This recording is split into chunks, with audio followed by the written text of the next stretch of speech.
దేవుడు అన్ని చోట్ల ఉంటాడు, అన్నీ చూస్తూ ఉంటాడు. పాపపు పనులు చేసే వారిని గుర్తుపెట్టుకుని చనిపోయిన తర్వాత నరకానికి తీసుకొని పోయి శిక్షిస్తాడు అని అతని ప్రతినిధులు ప్రచారం చేస్తూ ఉంటారు. ఇక్కడ నేరాలు చేస్తే ఎన్నో ఏళ్ల తర్వాత చనిపోయిన వాడిని నరకానికి తీసుకుపోయి శిక్షించడం ఏమిటి? అప్పటికి బాధితులు కూడా పోయి ఉంటారు. ప్రజలను భయపెట్టి సన్మార్గంలో నడపటానికి ఆ కాలంలో చెప్పిన మంచి అబద్ధాలు ఇవి. నిజానికి దొంగలను చూసినా దేవుళ్ళు చెప్పలేరు. కాని శాస్త్ర సాంకేతిక పరిజ్ఞానం అందించిన సీసీ కెమెరాలు నిజాలను సాక్ష్యాలతో సహా మనకు చూపుతాయి. దేవుళ్లకు భయపడని దొంగలు సీసీ కెమెరాలను చూస్తే భయపడి పారిపోతారు.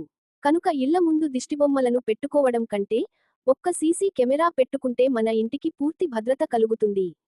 దేవాలయాలకు దేవుళ్లకు పెట్టిన నగలకు కూడా సీసీ కెమెరాలు ద్వారానే భద్రత కల్పిస్తున్నారు.